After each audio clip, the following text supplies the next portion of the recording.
ഇന്നത്തെ ഒരു വീഡിയോ നമ്മുടെ മെഴുകുതിരിയും നമ്മുടെ കുറച്ച് ക്രയോൺസ് ഉരിക്കുന്നതാണ് കേട്ടോ. ഇപ്പം ഞാൻ അത് ഉരുക്കിക്കൊണ്ട് കൊണ്ടുവരും. ഞാനിപ്പോൾ റെയിൻബോ ഷെയ്ഡിൽ കുറച്ച് കളേഴ്സാണ് ഏറ്റവും എടുത്തിരിക്കുന്നത്. ഞാൻ ഇപ്പോൾ ഉരുക്കി അത് ഉരുക്കുമ്പോഴത്തേന് ഞാൻ എമ്പുരാൻ വന്ന സിനിമയും കണ്ടുകൊണ്ട് നമ്മുടെ ടി വി ഇരിക്കുമായിരുന്നു. അത് ഉരുക്കാൻ നമുക്ക് ഇപ്പം പോയി നോക്കിയിട്ട് വരാം. 1 minute, ലെറ്റ്സ് ഗോ. കിളത്തിൻ്റെ മണ്ടയിലാണ് കുന്തം ഞാൻ വെച്ചിരിക്കുന്നത്. നല്ല ചൂടുണ്ടോ? ഞാൻ കാണിച്ച് തരണോ? നല്ല ഉരുകിയിരിക്കുക. ഞാൻ അതിനകത്ത് തൊടാൻ പോകുന്നൊന്നുമില്ലേ, അതാണ് എൻ്റെ കൈ പോയ. അപ്പം ടാറ്റ കേസ്, നമുക്ക് ടാറ്റയൊന്നും പറയാറില്ല. ഞാൻ മെഴുകുതിരി ഒരുപാട് എടുത്തു. അപ്പം ടാറ്റ. ഞാൻ ഇപ്പം ഇവിടെ കൊണ്ടുവന്നിട്ടുണ്ട്. വെട്ടമൊന്നും ഇല്ലല്ലയോ, വേണ്ടേ? ഇതായിട്ടുണ്ട് സ്ഥിതി. അയ്യോ, പച്ചയൊക്കെ കുറവാണെന്ന് തോന്നുന്നു. മെഴുകുതിരി അത്ര ഉരുകിയിട്ടില്ല. അതുകൊണ്ട് ഞാൻ കുറച്ചുകൂടി ഇരിക്കാമെന്ന് വിചാരിച്ചു. ഭയങ്കര ചൂടാണ് അടിയിൽ. കാട്ടിയൊന്ന് ഷേവ് ചെയ്ത് നോക്കാം. കുഴപ്പമൊന്നുമില്ല. തൊട്ട് നോക്കിയാലോ? വേണ്ടല്ലയോ, കൈവാളിപ്പോയാൽ പിന്നെ നമുക്ക് നോക്കാം. ചൂടായിരിക്കും. വേണ്ട കൈ കൊള്ളിയാലോ?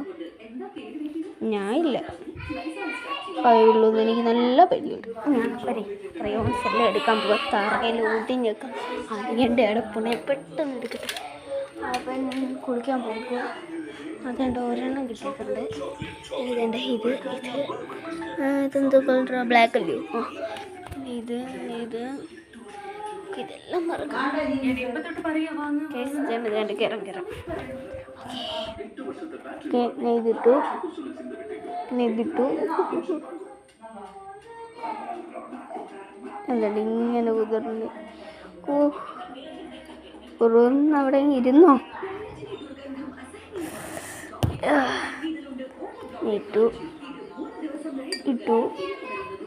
ഇട്ടുകൊണ്ടേ ഇരിക്കുവാണ്.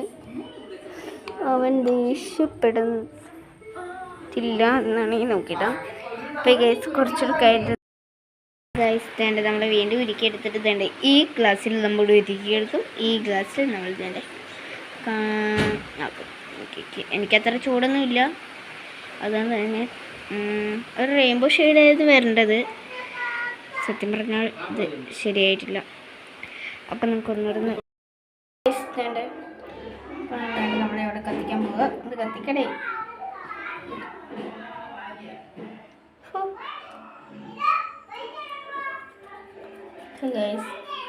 ഇതാണ് അപ്പം നമ്മുടെ ലാസ്റ്റ് എക്സ്പെരിമെൻറ്റ്. അപ്പം ടാറ്റ. ഇഷ്ടപ്പെട്ടിട്ടുണ്ടെങ്കിൽ സബ്സ്ക്രൈബ് ചെയ്യണേ. ടാറ്റ.